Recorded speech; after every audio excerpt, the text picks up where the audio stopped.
Friend of the show, Felipe Reis Aceti, joins us to check in on the Packers offseason. Join us for a fun conversation with our friend south of the equator. Yeah, I've been wanting this shit forever. I've been in the field with whatever they throw at me. Brush it off, pick myself up, moving on to the better. Okay. Hey.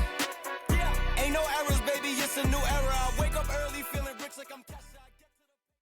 All right, we'd like to welcome back our guest and special friend, Felipe Reis Aceti. So, Felipe, how you been, man? How you been doing? We're entering the slow part of the off season now, but it's been busy so far. So, how are you doing, and what's new with you? Oh, first things first. I see you have not forgotten how to say my name, so that is great. And yeah, we are at the peak of the border of the off season, so there's not much going on. But it's been a minute since I have been here, so we have some things that we can discuss.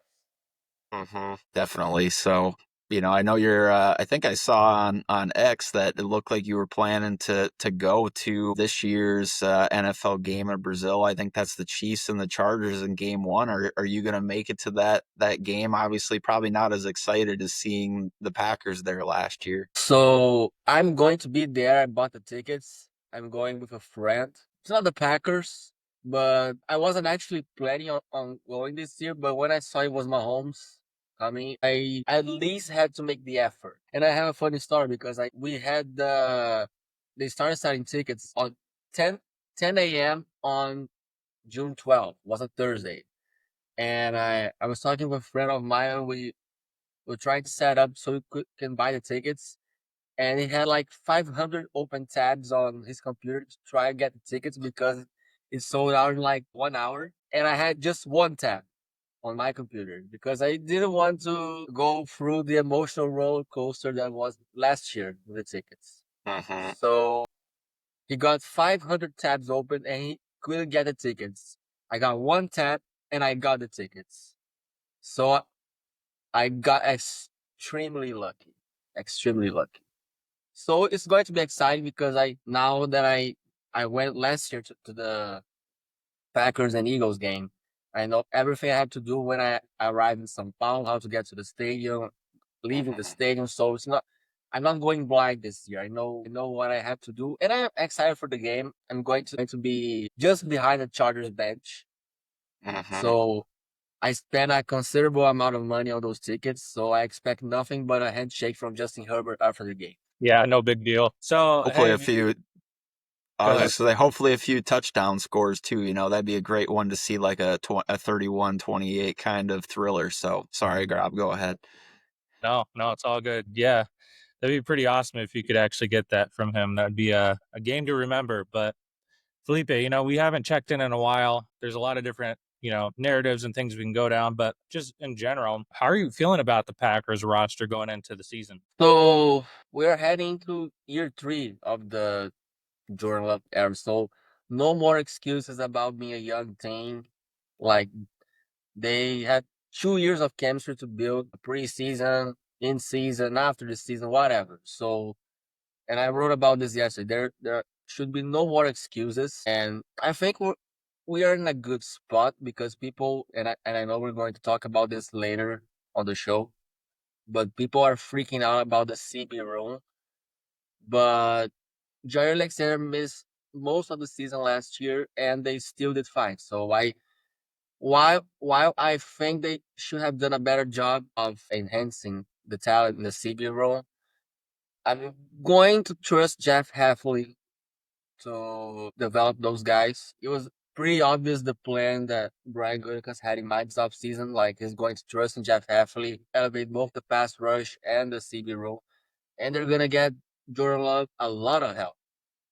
We saw them getting Matthew Golden, Saban Williams, Anthony Belton. So when you analyze those moves, it's pretty clear what the plan was. And I think we're in a good spot. We won 9 games in 2023, 11 games in 2024. So if that trend keeps up, the Packers are going to be a dangerous team in 2025, hopefully. Yeah, I agree with a lot of what you said. I mean, we might as well talk about it now. We don't have to wait. So, I mean, is that really reflective of your feelings around the cornerback room? You're feeling, confident you're going to trust Jeff Hafley. I mean, do you have any other question marks or things you want to share with that room. And I mean, if you're feeling, you know, set there, obviously, then like what position group or player are you most concerned about if it's not the cornerback room? So the thing for me with the CB room is that we do not have a CB with reliable experience on playing on the outside. Our top two corners are going to be Keisha Nix and Nate Hobbs. Both have mostly played in the slot throughout their careers. So I think that's a concerning. That's concerning. But like I said, I'm going to take a step back and trust Jeff Hafley. Maybe they bring someone mid-season like they did with Russell Douglas in 2021. So while the current outlook is something that I am yet still to fully trust in the talent in the CB role. I'm trusting our DC to get the job done. He had a fantastic, great year, first year. So I'm just hopeful, and also I think it's going to help the Keisha Nixon, but probably not doing he's not gonna be taking kick return duties a lot this year. I think he's still gonna do it, but I think he's going to transition into a more of a full-time cornerback role, and maybe that helps. He was actually playing nice on the boundary to end the 2024 season. So we'll see what happens. But Jeff Hafley has a reputation for developing defensive backs. Like the guy turned Jeff Okuda into I want to say third overall pick in 2020. So I think we can't be negative all the time, because then what is the point of actually rooting for a team? We know it's not everything's not going to be perfect all the time, but I'm not a fan of taking a negative approach towards everything. Like it is what it is, and we just have to root for the best now. You bring up so many good points that I talk about. The negativity I've been seeing on the internet from, bloggers and media, I've found, you know, kind of disappointing. It just seems like at this point in time that like we always want the Packers fan base, or at least a percentage of them, right? Like really wants to find something to complain about now that the Jair Alexander saga is over. Like I've seen we've moved our attention to like LVN being public enemy number one. We have to get rid of him now. But I'm gonna save that conversation for another time. But like the other good point I want to, you kind of mentioned is like, I wonder how McCole Hardman will play into that. I'm not even sure that he's going to make this roster, but like if they want to make him that full-time returner, they might keep him as a seventh wide receiver just to allow Keyshawn to be freed up to put his energy and effort there. So, I don't know, Rob, are you still worried about the cornerback room? Is that the group that you're most worried about at this point in time, or would you turn your attention to another group or player on this roster that has you most concerned for the coming season? No, I mean the stats would pull it up from last year as well. 17 interceptions from last year from our secondary, and that was we even without Ja not even playing half those games, right? That was third in the league for total interceptions last year. So, depending on what you get from Hobbs, I know there's some injury history there where you're going to be fitting in Carrington Valentine, too as well. Has got a lot of outside of experience too.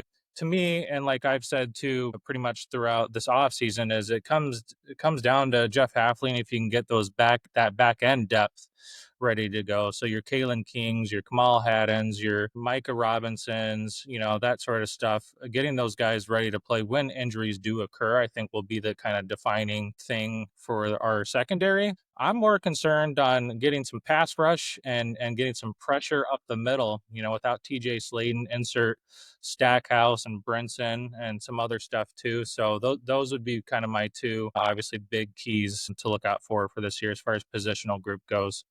I think, and this leans into this conversation, but I do think that the cornerback room is the group that I am most worried about. But that does not mean that I'm not confident that that group, if they stay healthy, can get the job done to an adequate level. I mean, I think that says a lot about the roster state and construction where it's at, is that we don't have that many holes. We may have some rooms where it's like we don't have a true star in there, but like if the room that we're most concerned about is our defensive back room or our, defensive front, our, edge rushers or something, like we're honestly not in that bad a position, especially if we expect our young talented coaches like Hafley, Covington to coach those groups up that they're experts in. So Felipe, so kind of shifting attention to the draft and away from the Jair Alexander of it all, because I think we're all sick of talking about Jair. Other than, I guess, real quick with that, how do you feel about his fit on the Baltimore Ravens? I mean, I'm sure we're happy not to see him, but do you think that's a good fit for him there? So it's funny because I was talking with my sports right about last week, I think, and I was telling him how tired I was of writing articles on Jair Alexander. But I think it, and I actually wrote about this like 3 days before he signed with the Ravens. I think that the team on the AFC side that made the most sense for him to go was Baltimore, due to his connection with Lamar. And he's actually has the kind of aura of player that the Ravens like to target. I don't know how to put that in other words, but I think you guys get me. And we'll be Mhm. seeing him this year in week 17. I'm not sure if it's a Saturday or a Sunday, but should be exciting. We're gonna see Rodgers in week 8. Uh, Aaron Jones with the Vikings, Jair in week 17. So I think it's actually a great fit, and he stays kind of out because we're gonna see him, but he actually stays kind of out of the Packers' way in a possible Super Bowl return.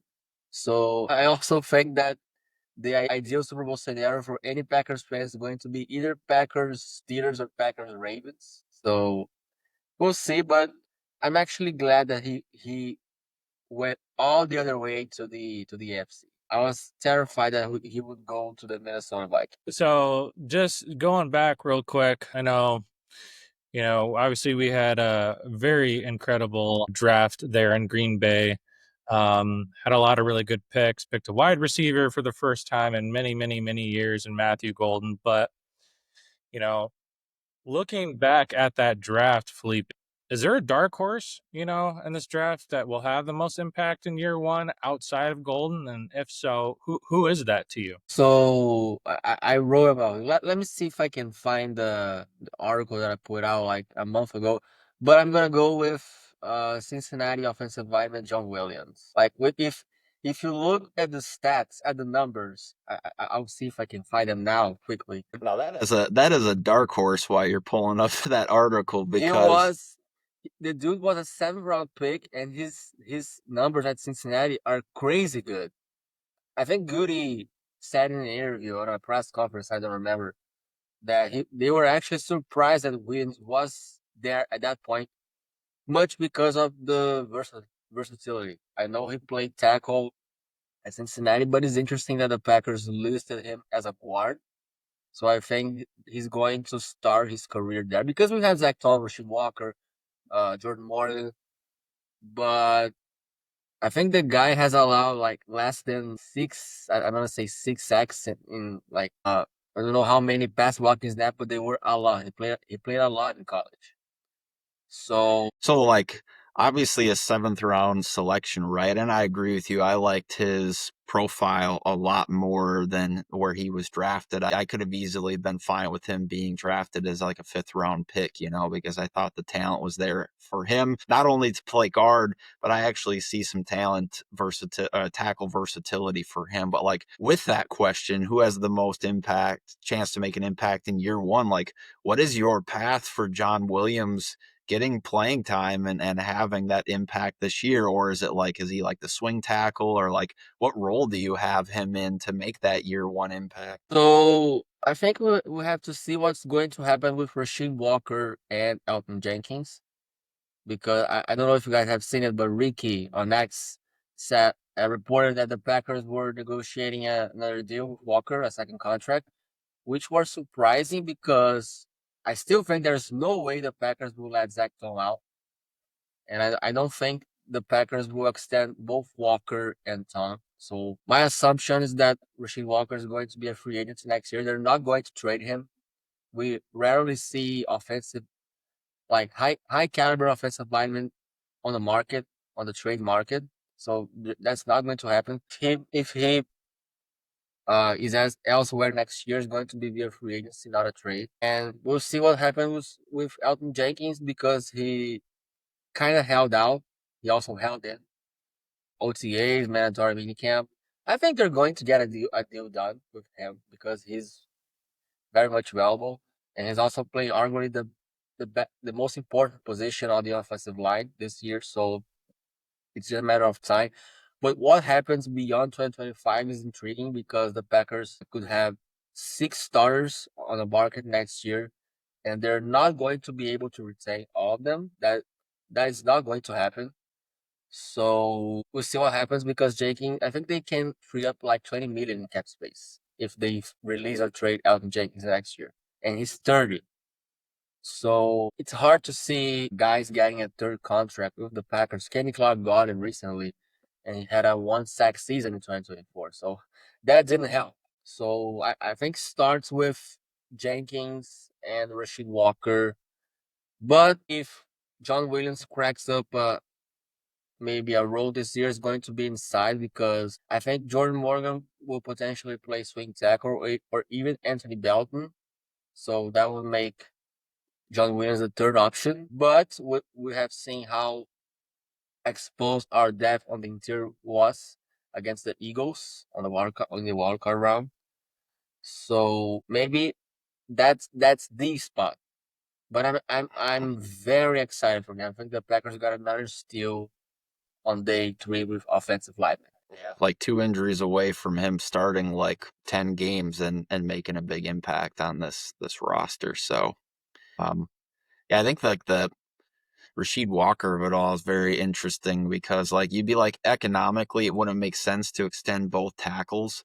But like if you want to maintain cheap depth on this team, really the way to do it is continue to draft even if that's high. Because even if like Jordan Morgan, for example, doesn't become a starter, and I think he will at some point in time in his rookie contract. But like, okay, you're paying a guy $4 million to be a quality backup for you. Like the market rate for a starting caliber guy is much higher than that in free agency. So I don't know. The Packers may be brewing with a kind of an interesting formula here. And for Rasheed Walker is like the 15th best left tackle in the NFL. That's still pretty hard to come by. So if they can afford it, why not? But Rob, I think you want to jump in with the next question here. So, just to add Go ahead. something, just to add something. So the Packers currently have 3 big contracts. They have Jenkins, Aaron Banks. Okay, so they have 2 big contracts up front right now with Banks and Jenkins. They're going to have a third with Tom or Walker. One of them is going to get a larger contract, but I don't think they're going to be able to have a fourth contract, largest contract up front for the offensive line. So like you drafted Jordan Morgan to play tackle. I think that's their plan moving forward. Like they had him competing with Rasheed Walker in OTAs, like taking first team reps. And just unless they move on from Jenkins, because then they could have Banks, Walker, and Tom uh with larger contracts. But I don't see them keeping 4 offensive linemen on a high price deal. Mm-hmm. That's just not sustainable. All right. All right, Felipe. So, last question for you, and no pressure, but what do you believe that the Packers' record is for this year? Do they make the playoffs? Do they make a run? And can they actually contend this year, having one of the most difficult schedules this year, along with the rest of the high competition NFC North? And if so, what is the record and how do they get there? Well, I think they have the 5th hardest strength of schedule this year, but they also have a great opportunity to start with 2 wins against 2 of the NFC's top teams last year. And we all know the story. Oh, the Packers were 0-6 against the Eagles, the Lions, and the Vikings. So what better way to open the 2025 season than beating the Commanders and the Lions, who both were in the divisional round last year. And then you prove to the fans and to the rest of the league that you are not the same team from last year. The team that can beat bad and mediocre teams, but when the competition gets tired, you fail to get the job done. So they have a great opportunity. I also think they make the playoffs, and I mentioned that the trend that they won 9 games in 2 years ago, 11 games last year. I'm gonna say they go even further and win 12 games this year. I think the least they can get is 10, injury aside, obviously, with Love or who knows. They're going to play in some tough places. They historically struggle, like Denver, Pittsburgh. Maybe I can see a couple of losses in there, but think we have way more reasons to be optimistic than pessimistic about this team, because people like to panic about everything on X. And I think that's not the way to go. Like the way some, I'm not targeting anyone in particular, but the way some people talk about the Packers, you believe they are the Browns or the Jaguars.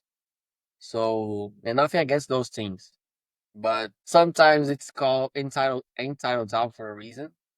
So let's be optimistic. I know it's not going to be perfect all the time, but I think we as fans have way more reasons to believe that the Packers can get the job done, and they are much closer to a championship than most NFL teams. That's the reality. When you make the playoffs in 6 of the last 7 seasons, it's because you're at least doing something right. It might There's still left an extra step, but it's going to happen. It's just a matter of time. And just real quick, lastly, too, Felipe, where can people find you, find your work, and find anything else Green Bay Packers related for you? So I'm currently with A-Phone Sports and Zone Coverage. I'm writing every day now, and I also might have some pretty big news next month, which I can tell you guys after we stop recording. I'm not going to reveal it now, but I have no problem with you guys knowing. So I'm on X on Aceti_Felipe. It's spelled like my name. I think I put Hayes instead of Aceti in the string, but it's pretty easy to find. And yeah, we keep rolling. Like I said, we are the peak border of the off season, but there's always something to talk about. The work never stops. Yeah, and so for all our listeners, we'll make sure to link all of his stuff below in the description too as well. But we definitely want to appreciate and thank you, Felipe, for coming on and talking some ball with us.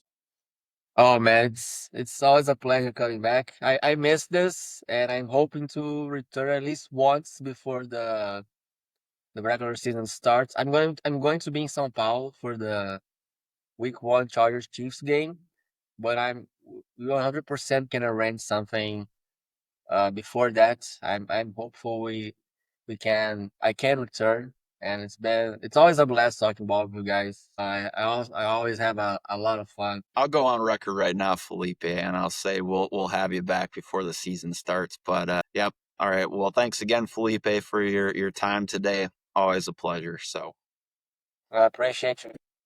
Well, thank you to Felipe Reis Aceti for joining us. As always, we've had him on for more than a few different times, and it has been a blast every single time. We will make sure to, like we said in the interview, to link his stuff in the description so you're able to find him and find all of his great work. But that is all that we have for you for today's episode. Just know that we do have new content every Wednesday and Saturday on Spotify, Apple Podcasts, and YouTube, so please like, sub, and follow us as you are able. Please help us out with getting to 600 subscribers. We can make sure to give you some sweet Sounds Good swag.